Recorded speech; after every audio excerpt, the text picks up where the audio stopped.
બિલકુલથી. હવે બીજી વાત એ કરવી છે કે આ પરંપરાગત સર્જરીની સરખામણી આધુનિક ટેકનોલોજીથી કઈ રીતે કરી શકીએ અને સારવાર બાદ શું મુખ્ય ફેરફારો આવ્યા છે નવી ટેકનોલોજીમાં?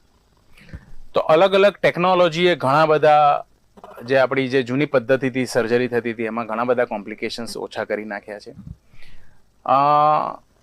આપણે સ્પાઇન સર્જરીની ટેકનોલોજીની વાત કરીએ એ પહેલાં જો મારે વાત કરવી હોય તો ડેફિનેટલી એક એનેસ્થેશિયા જેને ઘણા બધા લોકો મિસ કરતા હોય છે.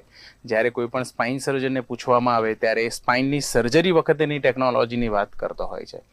પરંતુ સ્પાઇન સર્જરીને જો સેફ કરવામાં બહુ મોટી કોઈ જો ટેકનોલોજીનો હાથ હોય તો એ છે એનેસ્થેશિયાની જે નવી પદ્ધતિઓ આવી છે કે જે હાઇપોટેન્સિવ એનેસ્થેશિયા કે પેશન્ટનું બ્લડ પ્રેશર ખૂબ જ નીચું રાખીને પણ આપણે એને એનેસ્થેશિયા આપી શકીએ, જેના કારણે સર્જરીમાં રક્તસ્રાવ એટલે કે બ્લીડિંગ બહુ જ ઓછું થતું હોય છે અને એના કારણે ઘણા બધા કોમ્પ્લિકેશન આપણે એવોઇડ કરી શકતા હોઈએ છીએ.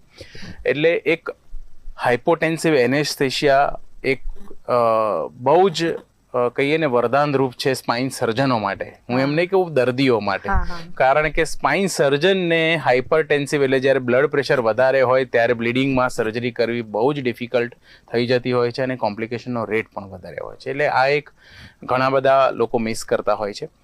બીજું જો વાત કરું તો એક MRIમાં પણ હવે જે રેડિયોલોજીની પદ્ધતિઓ છે એમાં પણ ઘણો બધો ઇમ્પ્રુવમેન્ટ આવ્યું છે. તો ક્વોલિટી ઓફ MRI બહુ જ સારા થઈ ગયા છે. એટલે એના લીધે જે ઓપરેશન માટે દર્દીને ઓપરેશન થિયેટરમાં લેતા પહેલાં અને ઇન્સિજન મૂકીને અંદર સ્પાઇન ખોલતા પહેલાં અમને ઘણી બધી ડિટેલિંગ ઓલરેડી અમારા હાથમાં હોય છે because of the latest technologies in the diagnosis and MRI.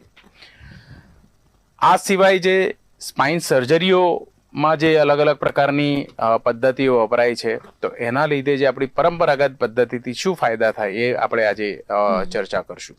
તો પહેલું તો મિનિમલ ઇન્વેઝિવ સ્પાઇન સર્જરી, જે આપણે ગયા એપિસોડમાં વાત નહોતી કરી કે એ ભાઈ નાના ઇન્સિઝન સાથે આપણે સર્જરી કરી શકીએ, એટલે ખૂબ જ નાના ચીરફાડ સાથે સર્જરીને આપણે કરી શકીએ છીએ અને એના લીધે દર્દીઓમાં પોસ્ટ ઓપરેટિવ પેઇન ઓછું થવું, બ્લીડિંગ ઓછું થવું અને મિનિમમ ડેમેજ સાથે મેક્સિમમ આપણે આઉટકમ આપી શકતા હોઈએ.